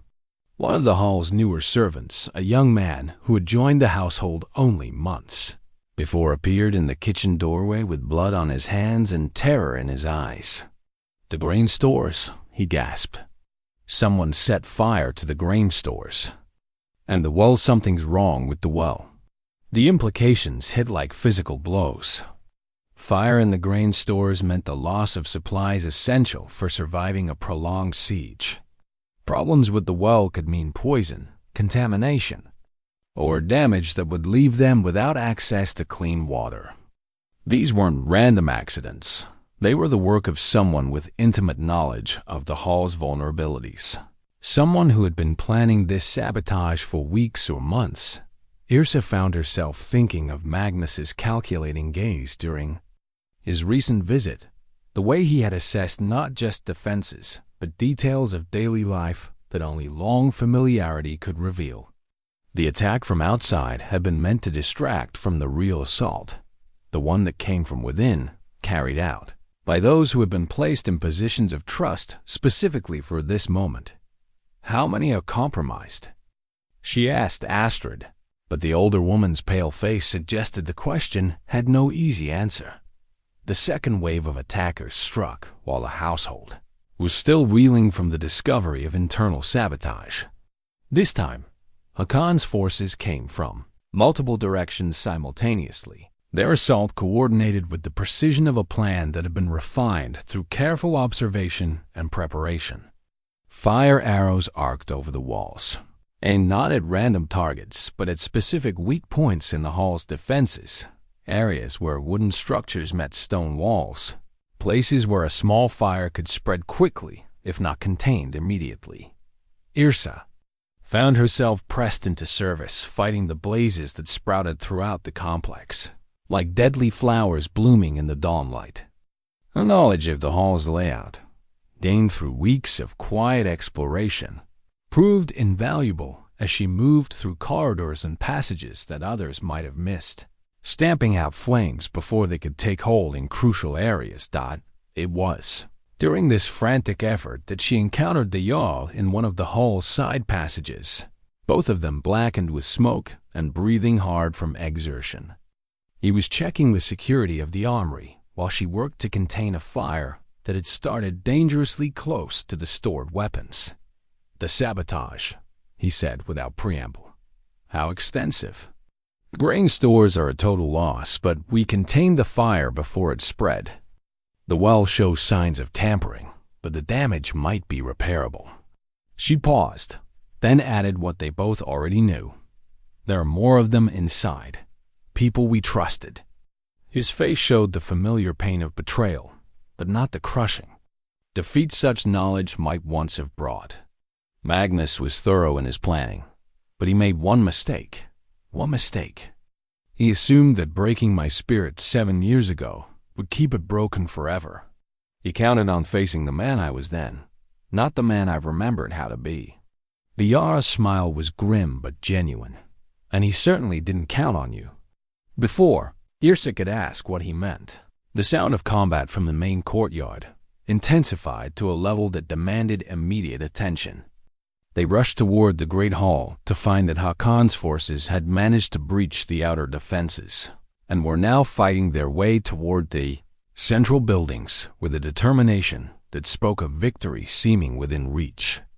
But as they burst through the doors into the courtyard, Yrsa saw something that made her heart leap with hope rather than despair. The Jarl's warriors weren't falling back in disorder. They were executing what appeared to be a planned withdrawal, drawing attackers into the very trap she had heard discussed during the war councils of recent days. The ancient war horn stood, ready in its position of honor, waiting for the moment when its bronze voice would summon aid from allies who had promised to answer such a call. But first, they had to survive long enough for that aid to matter, and as she watched the battle surge around them, Yrsa realized that survival would depend not just on martial skill, but on the kind of trust that could only be forged through shared conviction that some things were worth any price to defend.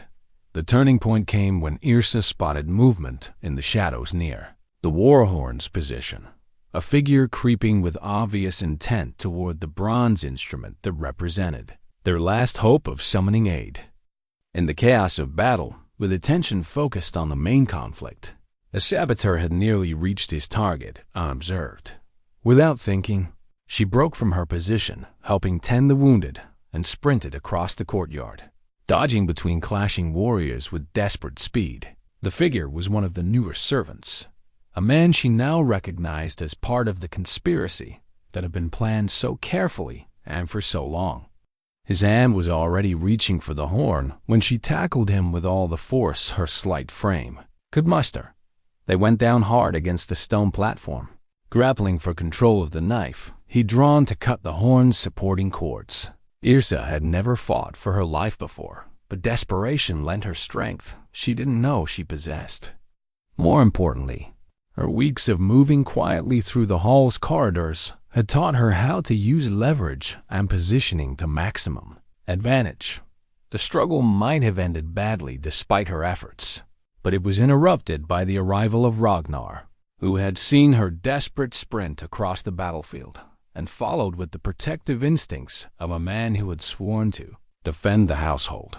His sword ended the saboteur's threat with brutal efficiency, but not before the traitor managed to deliver a shallow cut across Yrsa's ribs that sent pain shooting through her side. "The horn," she gasped, pointing toward the bronze instrument. He was trying to destroy it. Ragnar's weathered face showed understanding of just how close they had come to disaster. Without the war horn, they would have no way to signal their allied settlements, no hope of the reinforcements that might turn the tide of battle in their favor. With it, they still had a chance if they could survive long enough for help to arrive. "Can you reach the platform?" he asked, gesturing toward the horn's elevated position. Yrsa tested her injured side, finding that while painful, the cut wasn't deep enough to prevent movement.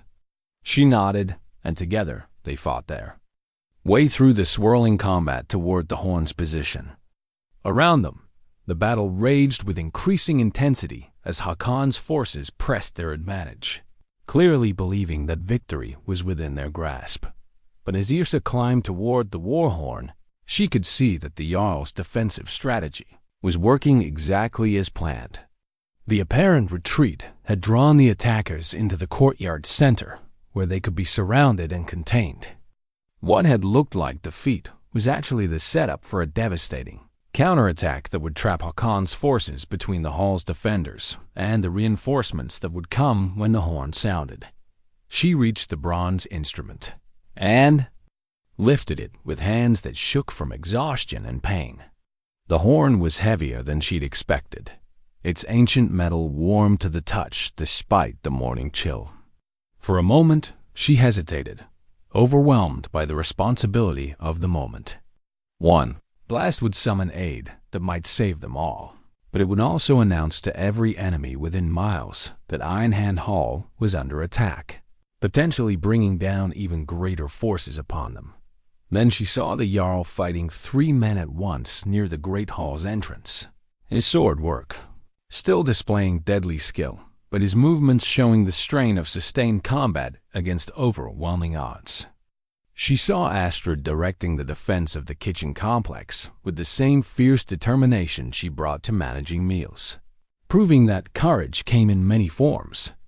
She saw warriors who had found their purpose again standing firm against enemies, who sought to destroy not just lives, but the very idea that loyalty and trust could triumph over betrayal and fear. Yrsa lifted the war horn to her lips and blew with all the strength in her body. The bronze voice that emerged was deeper and more resonant than she had expected, its ancient call echoing off the stone walls and rolling across the landscape like thunder given form. The sound seemed to freeze the battle for a moment, attackers and defenders alike recognizing the significance of that particular note. The call that had summoned aid for Ironhand Hall for 20 generations, the voice that announced defiance in the face of overwhelming odds. But the horn's call did more than just signal for help. It also served as the predetermined signal for the Jarl's counterattack, the moment when planned retreat would transform into devastating advance. From positions throughout the courtyard, his warriors emerged from concealment with renewed fury, trapping Hakon's forces in the very center of the killing ground. They had thought to claim his victory. The battle's character changed instantly. Where before it had been a desperate defense against superior numbers, it now became a coordinated assault that showcased the deadly efficiency of warriors fighting under a leader they trusted completely. The Jarl himself seemed transformed by the horn's call, his movements displaying not just skill but the terrible joy of a man who had remembered what it felt like to fight for something he loved rather than something he feared to lose. Yrsa watched from her elevated position as the tide of combat shifted decisively in their favor. But her attention was drawn to a particular drama playing out near the hall's main entrance, where she could see Magnus himself engaged in heated argument with one of Hakon's lieutenants. Even at a distance, their body language suggested disagreement about whether to continue the attack or cut losses and retreat. The decision was made for them when the first of the allied forces appeared on the ridge overlooking the hall warriors, from settlements that had answered the horn's call with the speed that spoke of long-prepared plans and well-maintained alliances. Their arrival turned what had been a tactical victory into a complete rout, as Hakon's forces found themselves caught between the hammer of the hall's defenders and the anvil of fresh reinforcements. The victory came with its own costs. As the immediate fighting ended and the work of securing prisoners and tending wounded began, Yrsa climbed down from the horn's platform to find a scene that mixed triumph with tragedy. Good men had died defending their home, and others bore wounds that would mark them for life. The hall itself showed damage that would take months to repair burned buildings, broken gates, and the lingering stench of violence that would take time to fade dawned. It was while helping Astrid organize care for the wounded that Yrsa finally came face to face with Magnus, who had been captured trying to flee toward the beach where Hakon's ships waited. Seeing him up close, bound and defeated, she was struck by how ordinary he appeared, not the masterful manipulator she had built up in her imagination, but simply an old man who had convinced himself that betrayal could serve noble purposes. "You're the girl I sent here," he said when he recognized her, his voice carrying more surprise than anger. "You were supposed to be just another servant, another set of eyes to watch his decline." "I was never just anything," Yrsa replied quietly. "That was your mistake, thinking people were tools rather than individuals capable of making their own choices." The Jarl approached while they were speaking, his face and armor still bearing the marks of battle, but his bearing that of a man who had rediscovered something essential about himself. When he looked at Magnus, his expression held neither rage nor satisfaction, but something that might have been pity. 7 years, he said simply. 7 years of guilt for crimes that were yours, not mine. 7 years of honoring a dead friend's memory with suspicion instead of love. 7 years of believing that the worst betrayal was trusting the wrong person, when the real betrayal was stopping trusting altogether. Magnus met his gaze with defiance that seemed more exhausted than convinced. I did what I thought was necessary. You were leading our people toward destruction with your raids and your pride. Perhaps, the Jarl acknowledged. But that choice should have been theirs to make, not yours to force upon them through treachery and murder. As the prisoners were led away and the work of restoration began, Yrsa found herself standing in the great hall where her journey had begun, looking up at the restored tapestry that now told its story complete. The figures of the Jarl and his first wife were whole again, their clasped hands and joyful expressions no longer marred by damage and neglect. But it was the banner hanging beside the tapestry that caught her attention, a piece of cloth that had been torn during the battle, but carefully mended with threads that were clearly visible rather than hidden. The repairs didn't try to disguise the damage that had been done, but instead incorporated it into the pattern, making the whole piece stronger and more beautiful for having been broken and healed. 6 months after the battle, Ironhand Hall had transformed into something that neither its enemies nor its defenders could have imagined during those desperate hours before dawn. The physical damage had been repaired. New gates hung strong and true. Burned buildings had been rebuilt with seasoned timber, and the courtyards once again rang with the sounds of daily life, lived without the constant shadow of threat. But deeper changes were more remarkable still. Where once silence had pressed against the stones like a weight, now there was music in the evenings, not forced merriment, but the natural expression of people who had found reasons to celebrate survival and community. The great hall hosted feasts that attracted visitors from distant settlements, drawn not just by the promise of good food and strong ale, but by stories of the battle that had become legend throughout the northern territories. Yrsa stood at the loom that had become as much her territory as anyone's, working on a new tapestry that would commemorate not the victory itself, but the courage that had made victory possible. The pattern emerging under her hands told the story of ordinary people choosing to stand together against overwhelming odds, servants who had fought fires, warriors who had held impossible positions, and leaders who had remembered that true strength came from trust rather than fear. The morning routine of carrying breakfast to the Jarl had evolved into something far more significant than mere service. Their conversations over shared meals had become the foundation of a partnership that surprised everyone, including themselves. He sought her counsel on matters ranging from trade negotiations to the delicate work of rebuilding relationships with settlements that had harbored doubts about his fitness to lead. "The delegation from Bergen arrives today," he said, as she set down his morning meal porridge served in the same carved wooden bowl that had marked their first meaningful conversation. "They're curious about our transformation." Yrsa smiled at his choice of words. The transformation was indeed complete, but it had been so gradual that those living through it had hardly noticed the magnitude of change, until visitors began commenting on the difference. "What will you tell them? The truth?" That sometimes the best thing that can happen to a man convinced he's lost everything is to discover he was wrong about what mattered most. He stood and moved to the window that looked out over the fjord, where ships came and went with increasing frequency as word spread that Ironhand Hall was once again a place where business could be conducted with confidence and honor. The damaged silver arm ring still circled his wrist, but now it seemed less like a burden and more like a reminder of how far he had traveled from the man he had been. "I've been thinking," he continued, "about the future, about what we build next, now that we've proven we can defend what we have." "And what have you decided?" "That the most important thing isn't what we build, but who we invite to help build it." He turned from the window to face her directly, his expression serious but warm. "I'm asking you to stay, Yrsa, not as a servant, but as a partner in whatever comes next."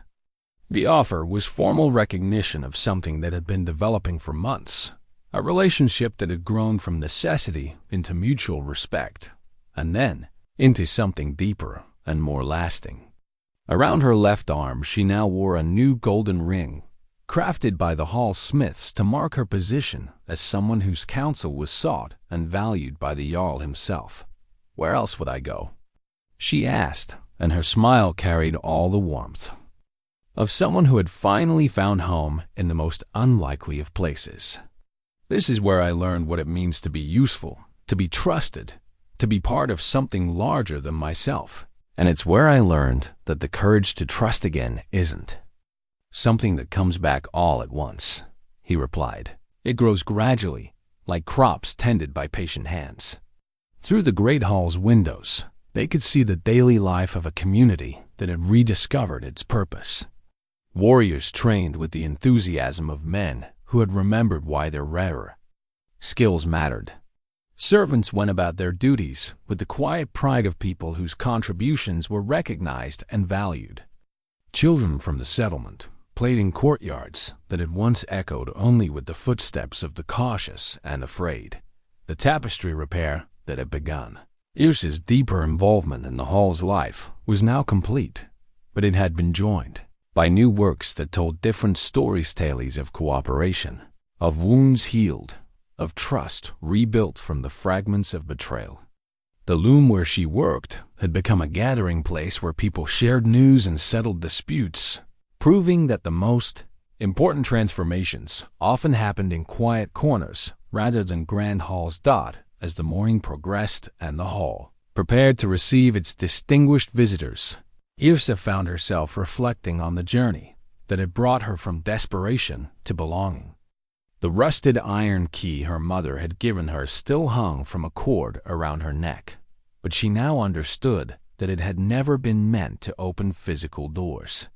Instead, it had unlocked something far more valuable, the courage to see past surfaces, to the truth beneath, to offer trust even when trust seemed dangerous, and to believe that broken things could be made whole if enough care and patience were applied to the healing. The delegation from Bergen arrived with appropriate ceremony, their fine clothes and formal bearing marking them as representatives of one of the most powerful trading centers in the northern lands.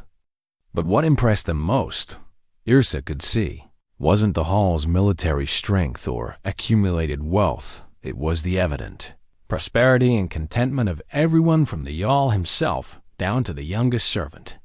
During the feast that evening, as she moved through the hall, ensuring that guests and household members alike were well cared for, she overheard fragments of conversation that confirmed what she had hoped to hear. The visitors spoke of Ironhand Hall not as a curiosity or a cautionary tale, but as an example of what could be accomplished when leaders remembered that their greatest strength lay not in the fear they could inspire, but in the loyalty they could earn. Later, as the evening wound down and the last guests retired to their chambers, Yrsa stood once more before the mended banner that had caught her attention after the battle. Its visible repairs still spoke to her of the beauty that could emerge from damage honestly acknowledged and carefully healed. Some things she had learned were meant to be broken before they could become what they were truly intended to be. The Jarl found her there, as she had somehow known he would. Together, they stood in comfortable silence, surrounded by the evidence of what they had built together, not just the physical restoration of a damaged hall, but the more difficult work of creating a place where people could trust each other enough to risk hope again. "Do you ever regret it?" he asked quietly. "Taking the job nobody wanted, coming to this cursed place that everyone warned you to avoid." Yrsa thought of the girl who had walked this path months ago, driven by hunger and desperation to accept employment that others had fled. That girl had been seeking nothing more than survival, a way to make it through winter without starving. She could never have imagined the life she would find instead, one filled with purpose, respect, and the deep satisfaction of belonging to something worth defending. "Never," she said, and meant it completely. "This is where I learned that sometimes The most dangerous choices lead to the most extraordinary possibilities. This is where I discovered what it means to be truly alive. In the flickering light of the evening fires, surrounded by the sounds of a household settled into peaceful rest, they stood together in the great hall that had become the foundation of their shared future. Outside, the fjord reflected the stars, like scattered silver, promising that tomorrow would bring new challenges and new opportunities to prove that courage and compassion were indeed the strongest foundations upon which to build a life worth living. The job nobody wanted had become the best days of her life, just as her mother's rusted key had promised.